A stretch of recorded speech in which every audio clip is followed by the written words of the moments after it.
Welcome to the Heaven on Earth podcast, a world where you study the story you were born into and redesign it into the story you choose. A world where you can have heaven on earth right here, right now, no matter the past. For me, heaven on earth is a holistic experience, leading with the heart, engaging with mind, body, and spirit.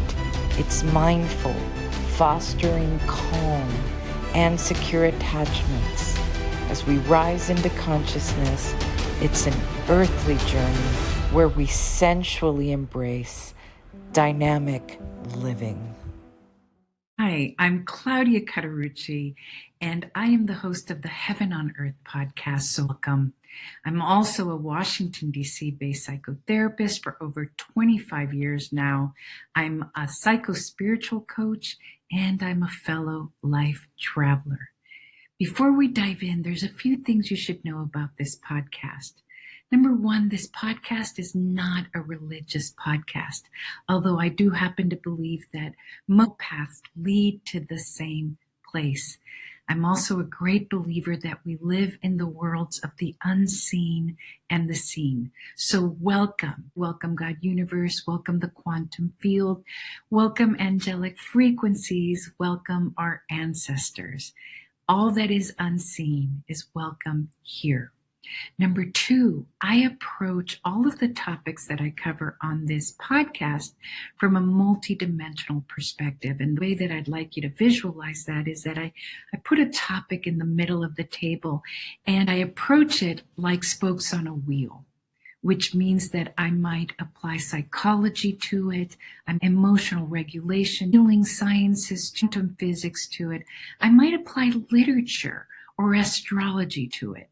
So I address the same topic from multiple angles so that it might touch each of you in multiple ways. Number three, I approach it from a very particular approach that I have, which is called the all is in the small and the small is in the all, which means that I apply what I've learned as an individual and what I've seen the folks that I've worked with learn and the ways that they tried to heal individually, and I apply it to the collective as an organism. Everything that we've learned as individuals, I believe that we can apply to the collective.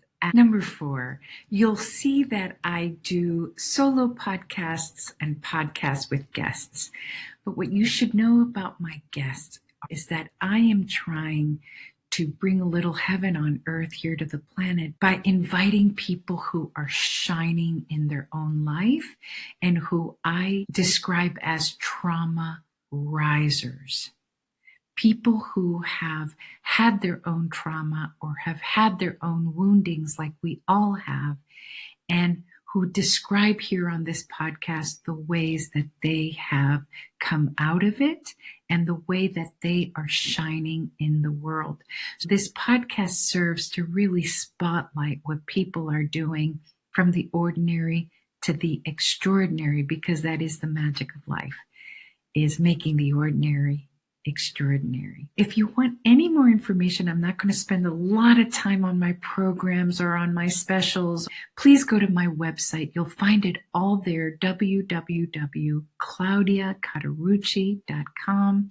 I have all sorts of goodies and juicy information and tools on emotional regulating, mentally reframing, spiritually connecting on my YouTube channel. So let's dive right in and get into the topic of today. And thank you for being here. If this content resonates with you, I'd love for you to like, share, comment. Let's spread the good news about being able to have heaven on earth right here, right now. I just did this super intense meditation that I want to share with you immediately, because I'm literally on fire about it. And you'll see where the fire is so important. I'm also Sagittarius, so this is fire season. The lead element of the Sagittarius, although I think I have all the elements inside of myself, fire is definitely how I live my life, is with fire, with aliveness, with vibrance. So today, really quickly, I'm going to talk about the story of Moses and the burning bush, because that's what came to me. And for those of you who are here listening, you're here to be seeing this and listening to this.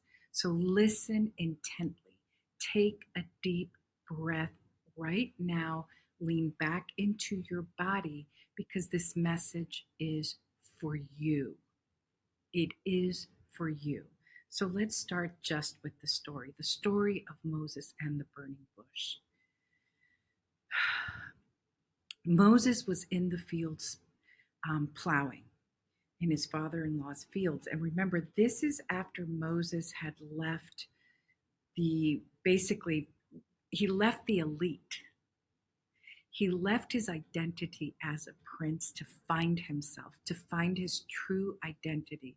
And so he wandered the desert to find himself. This has meaning, because when we're trying to find our true identity, this is what happens. It feels like the journey of sometimes wandering through the desert. We feel lost. We feel alone. We feel disconnected. Basically, he was like, that wasn't even my family. Who is my family? And I know that some of you, as me, as we're wandering, trying to find our identities, our new identities, in this period of great death and rebirth, we feel lost, we feel alone, even if there's people around us. Okay. So he finds himself and he sees a beautiful woman, he marries her, and he begins to be a farmer, basically. He's in this identity of being a farmer with a new family, which is his wife's family. And he starts to get a calling, like an urge. And I know the people who listen to me, who follow me, who walk this path know what that feels like. It's this urge that begins to build and build and build inside of us. And it's a calling. And he feels this calling to go up onto the mountain. He feels it. He feels his name, Moses, Moses, Moses. And he goes up to the mountain and he finds a burning bush. But what's really important about this burning bush is that it's not burning the bush down. This bush keeps burning and burning. So it's a supernatural experience. And what does supernatural means is that it's about an other living dimension. It's multi-dimensional, it's higher dimensional. And the bush, the experience is that this bush begins to speak to him. This firing, burning bush begins to speak to him and says, Moses, you are on holy land. And so I liken it to the experience of when we are in this process, this identity process of death and rebirth, of who are we now as we shed our trauma, as we do deep healing, when we hit these places where we are being called to something new. And this is where God, according to this story, reveals to Moses that he is calling him to a higher mission. And that mission is to listen to this. The words are really important, right? You are standing on holy land. This moment is a holy moment. This bush is burning, but not dying. It's just so powerful. I am calling you, God says, the burning bush says, to liberate my people because they have been in suffering.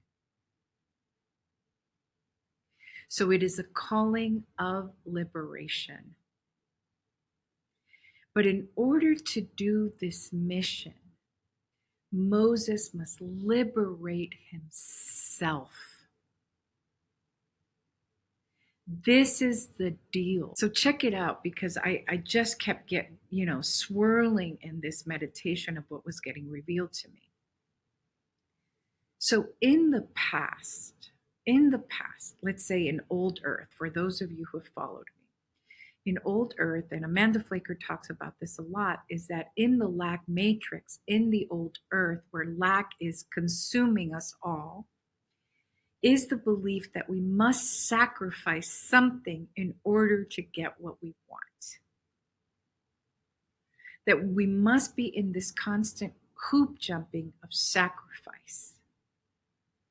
That we must kill off someone, something, some part of our external world, right? So we feel between a rock and a hard place all the time when we're doing these identity shifts. I must give up something. I must sacrifice something. Now, in old earth, the way that history has held this is we've usually sacrificed others when it comes to war. Even the Mayans and the Aztecs used to sacrifice virgins in order to do this. We've sacrificed entire groups of people, entire ethnicities. And you know, I work multidimensionally. So one of the ways that I attach the all to the small and the small to the all is that in psychology, we would call it a projection. We would sacrifice others, our lovers, our children, our parents. We would sacrifice them. We would sacrifice the other group, the group that we've othered, which are projections, psychological projections. We project the parts of ourselves that we do not want to befriend or embody. The shadow parts of ourselves, we project it onto others and we sacrifice them. And so it fits into this lack matrix context of old earth that we must have sacrifice in order to live, to thrive. That we have to demean, we have to project. It's all out there. We must sacrifice. In what I call new earth, and what I call our path, our journey to enlightenment, to self-awareness, to consciousness, to being freed. Hold on. Let me backtrack. So in order for us to feel liberated before, we would have to sacrifice others. In new earth, in a new paradigm, in a new way of living, in a conscious way of living,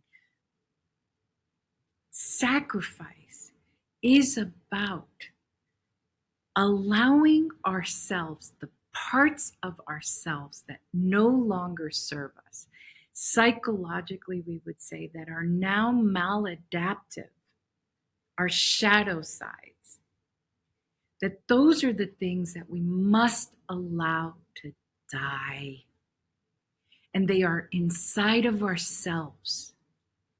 We are no longer sacrificing others, projecting it to others. What does that look like? An example that I was doing was sacrificing or dying off in my meditation to the parts of myself that keep me in relationships that make me feel less than. That includes family, friends, lovers, anything in my life that makes me feel smaller or demeaned or not good enough, which is all the characteristics of the lack matrix. That doesn't support me in my full power, in my full beauty, in my full passion.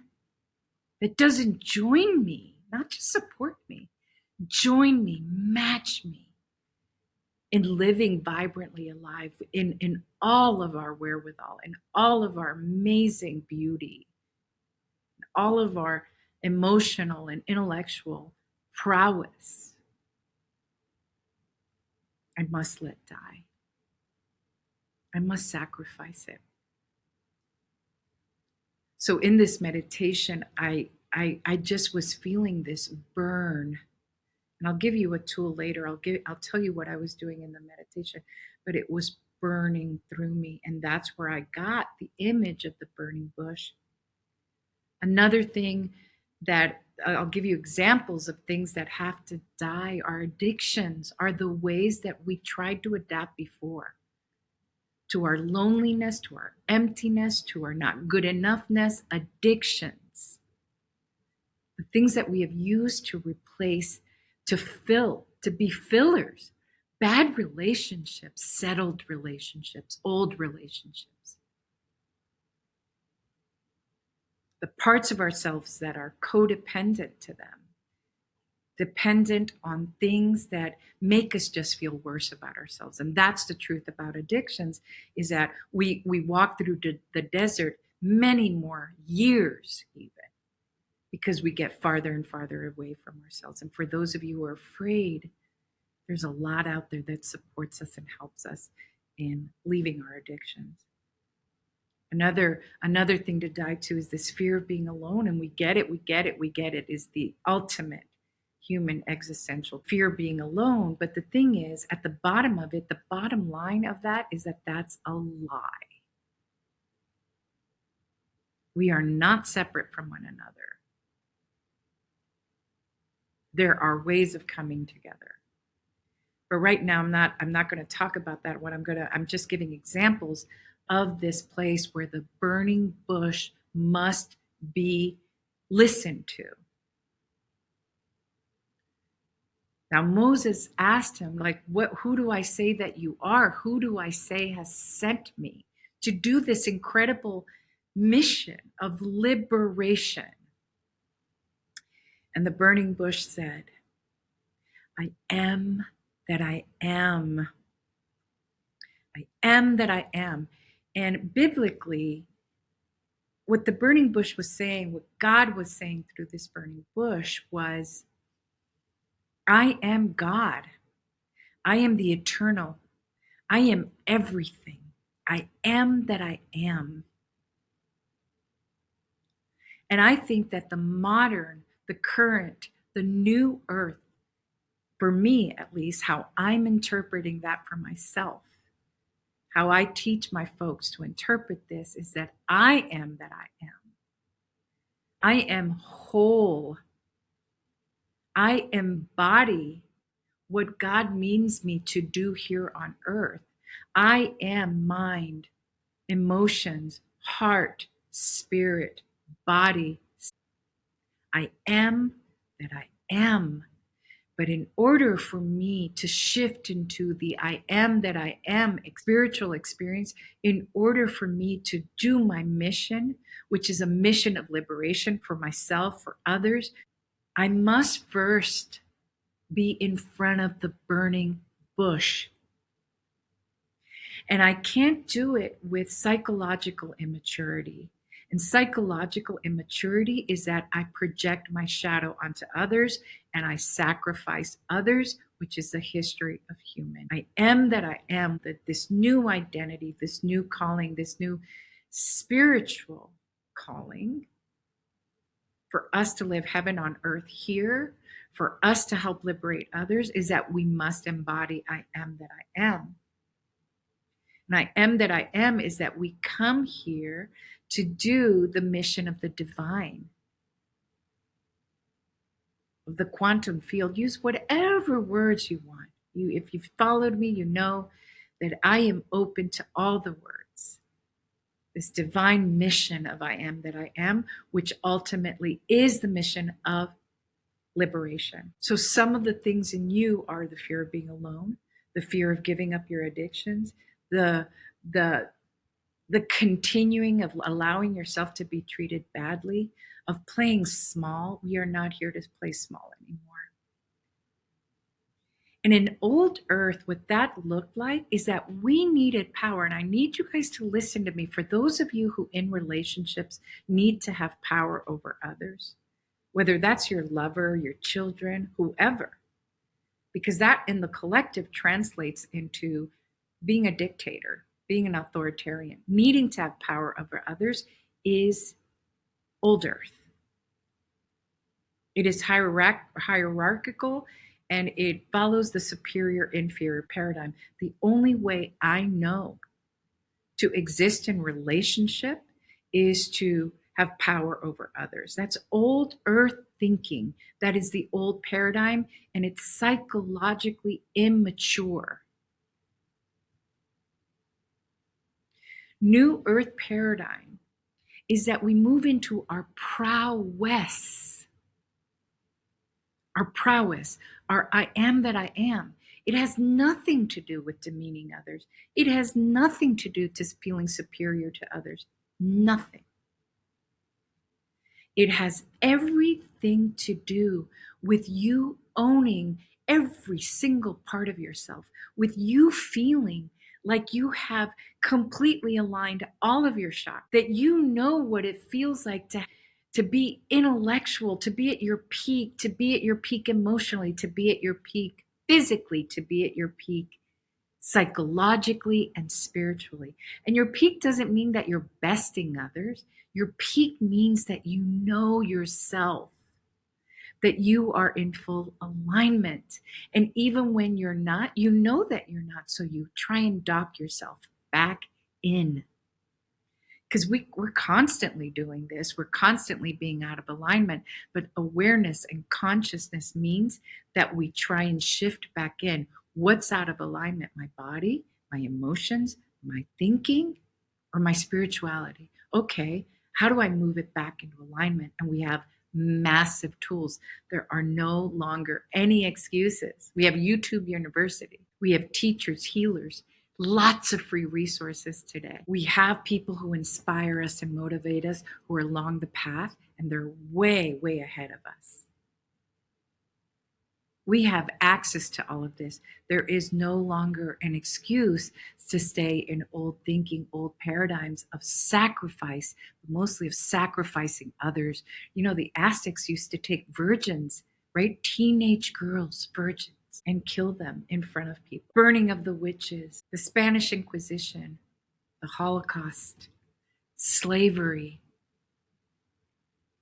We sacrifice others as a way of trying to get rid of our shadow, and it never does, never works. It just bites us in the butt, as it bit the Pharaoh in those times. So let me keep going. We cannot, for those of you who are empath leaders that I have trained, for those of you who want to be empath leaders, for those of you who are on any type of mission, for those of you who need a life purpose, life meaning, you cannot do it without looking inside first. I keep repeating this. You must look inside first. You must face the burning bush. But the burning bush, you're standing on holy land. It is not killing anything off. It is the I am that I am. And it is God. It is the divine. It is angels. It is your ancestors. It is the quantum field telling us you are not alone. Believe us, you are never alone. We are here. We got you. We're going to help you because we need you to fulfill your purpose, your mission. We will always, always, always feel enslaved. I'm using that word, by something, by someone. Because if you're in addiction, you are enslaved.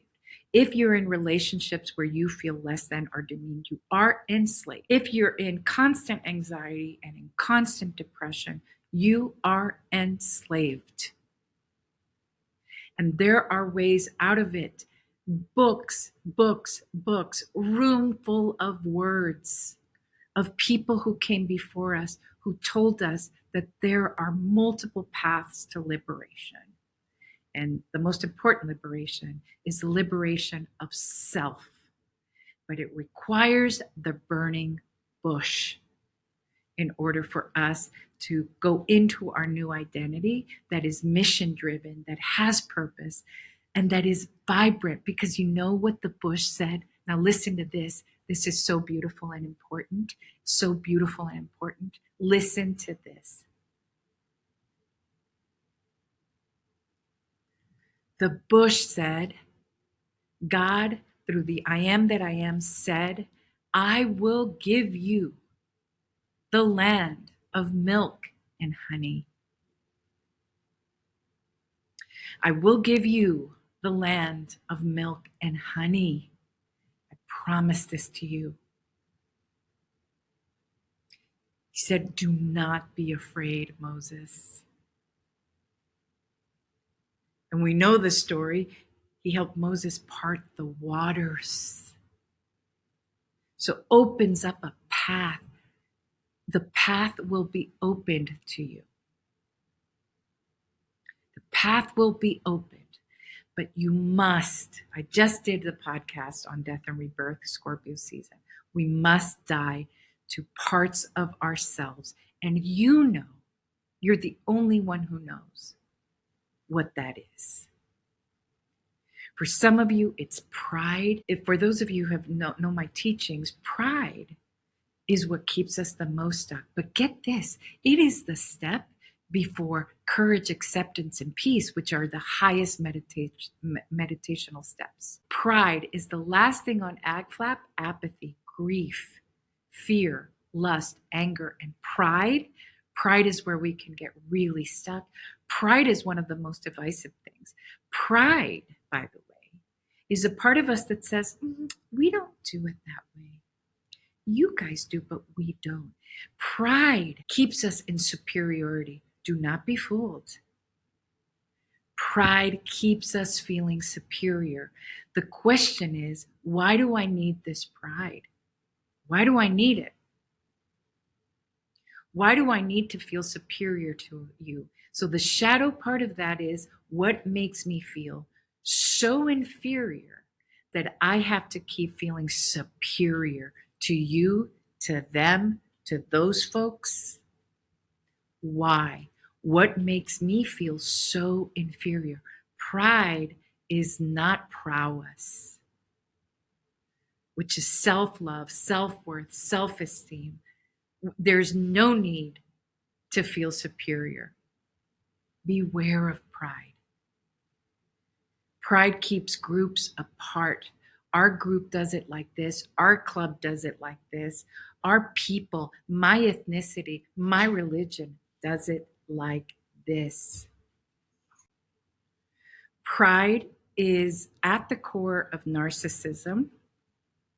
Pride is at the core of egocentrism. Pride is at the core of us thinking only of ourselves. And guess what? When we think only of ourselves, we feel separate from others. We are not connecting to others. There is no connectivity in pride because we reign. There's deep aloneness in pride. Even if you're part of a club, a group, of an ethnicity, a religion, it keeps us separate. So is that what you're working with? Is your pride? Is your addiction? What is it that you are working with? So we'll always feel enslaved in some way. We'll always feel enslaved to the parts of ourselves that we are not looking at, that keeps us from liberation, that keeps us ultimately from the land of milk and honey. Makes me think of, I'm so biblical right now, this whole idea in the Bible where it says you must leave your mother and your father. And Jesus had to do it, right? And Mary and Joseph were just mortified. But just let's think of Mary and Joseph. My gosh, can you imagine how people talked about them? How people thought that Mary was a loon? How alone Mary must have felt to be like, are you kidding me? I've been impregnated without a man? And Joseph had to take up and protect her because they were called by the I am that I am. That's what their burning bush was. In those days, in order for them to fulfill the mission, they had to walk through so many valleys, so much pain, so much distress, but they had to die to that. In Spanish, we call it el que dirán, which is what will people say? What will my family say? What will my tribe say? What will the folks that we've always walked the same line say about me doing something so different?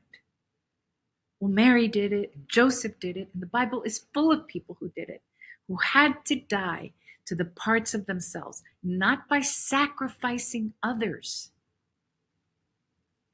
but by dying to parts of themselves so they could walk to the land of milk and honey, so they could see the North Star of what was leading. And Jesus, right? They had to cry when Jesus said, I have to walk this path. And this whole idea of I have to leave my father and my mother. And it's not really that you're leaving your love for them, never. Although in some cases, when we've had abusive parents, yes, that's part of what we die to, is these biological cords that keep us enslaved to even family relationships that abuse us. Yes, that's part of what we die to. Family that neglect us, that ignore us, and that abuse us, yes. But in other situations is I must leave my father and my mother in order to fulfill my mission as a husband, as a wife, as a partner, as a lover, to my new identity with someone. I must leave my father and my mother. And sometimes that means I must leave their beliefs in lack, religious belief that keep us enslaved. I must leave their old earth belief system. That, by the way, was adaptive. Everything is adaptive when it starts out, even addictions. It's a way for us to soothe ourselves, comfort ourselves. These are ways that we cope. But over time, they're no longer coping mechanisms. They're what enslave us. And that includes ways of thinking. So sometimes we're leaving paradigms behind. We're changing our perceptual fields. We are changing our belief system. Yes. And those are the ways, metaphorically, psychologically, that we're leaving our father and our mother behind. And for some of you, it doesn't mean that you stop loving them. It means that you are in the new iteration. You are in the next iteration of evolution. That's all it means. And each generation has it. That in order for this humanity to evolve, we must evolve into our next psychological, spiritual, intellectual, emotional iteration. And I have tons of things that talk about that. My cloudisms, all of that. This is what I teach. We must leave our father and our mother behind. And that metaphorically means we must leave old paradigms that are enslaving us, like superior, inferior paradigms, like paradigms based on lack, by paradigms that have made us believe that we're not good enough, by paradigms that require force, domination, and othering in order for us to feel good, like paradigms that require sacrificing others, which is, of course, the paradigm of war. But in any case, I'm talking about the war with ourselves. So we have to walk through the desert sometimes. We have to walk up the mountain and encounter the burning bush. And it is there, if we allow it, if we listen, that God, the divine, the quantum field, our new mission, our new purpose, our new life moment is calling our name, Moses, Moses, Moses, Claudia, Claudia, Claudia. You. So that we can say, I am, and we will be provided help, my loves. We will get help. The waters will be parted. The wooden staff will turn into a snake. We will get the help that we need, the support that we need as we walk along the way on this journey. We will get the help. And today there is help, and there is free help all over the place. And there is a whole group of people all over the planet right now that is doing this work. And we must do it in masses. You doing it joins a group of people that is just pushing this new earth forward, that is pushing a new paradigm, that is birthing something new. Most of my podcast is talking about this, is talking about the creation of heaven on earth, but mostly the creation of heaven on earth inside of ourselves, where we finally feel at peace, my loves. We feel like the land of milk and honey lives inside of us, because we have decluttered our emotional closet, that clogged closet of emotions that we've stopped feeling, of emotions that we have ignored, of mental health issues. We have declogged and decluttered ourselves in order for us to do this new thing. So here it is. Let me give you a tool, because this is what I was doing is when I go into deep meditation, when I am just feeling the pain of something going through me, and usually I know it's a death that's happening. In my case, it's one of my final deaths of feeling like I cannot be in relationships personally anymore that aren't in full expression of their beautiful self, of their prowess, that aren't sharing, that aren't talking. I cannot do it anymore. That aren't relating, that aren't expressing their full selves, whether it be through their throat chakra, through their bodies, through hugs, affection. I am requiring love, care, matching, reciprocity from everyone that surrounds me. And so I must die into the places that are not providing this to myself in my personal life. I write about it, I teach about it. And so any parts of my life, and I could feel the death coming on because it shows up as pain. And instead of avoiding it, let me tell you what I do as a tool. I sit my ass down. You guys have seen that cloudism. I sit down. When I'm in pain of any sort, I know to sit down and to go straight into it, to face the demon, to face the shadow.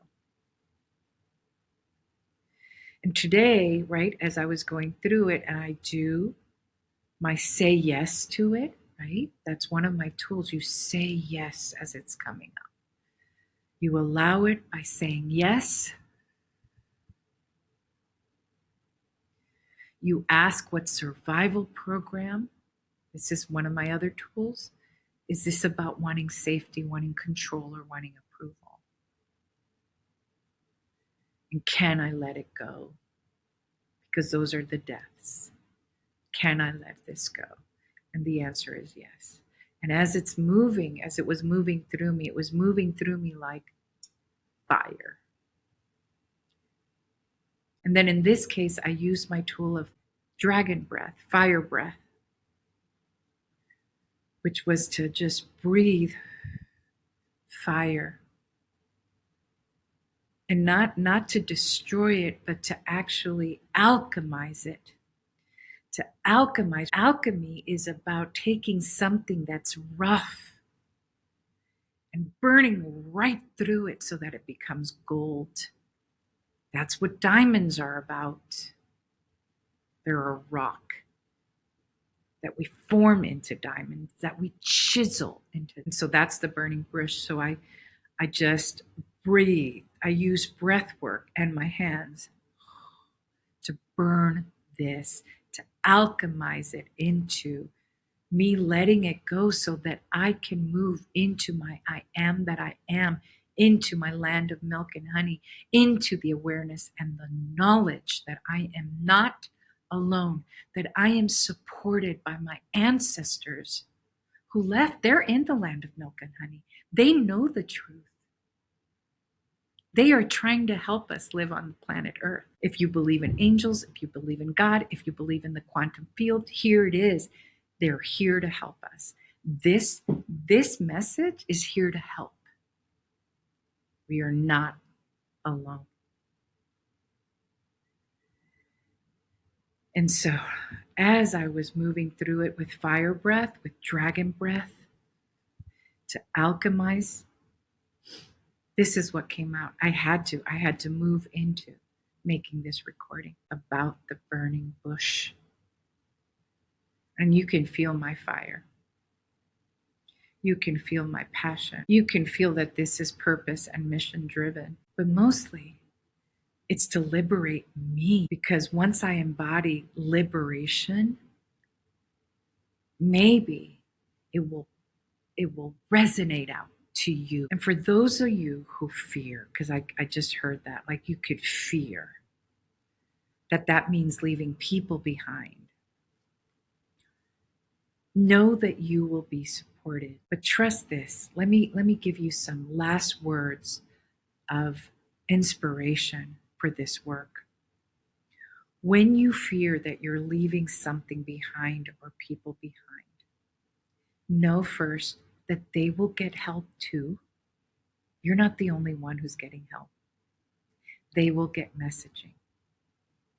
Number two, know that you are modeling the path, that you're rising up, that you're trauma rising, that your resurrection, that your rebirth, that your renaissance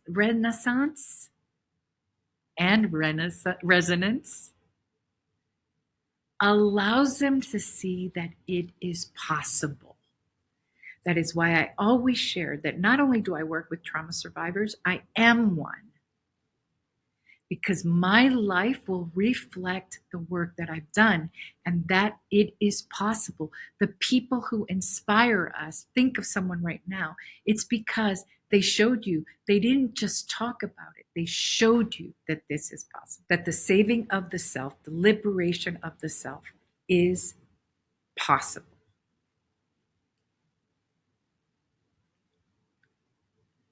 And number three, know that you staying in love with them.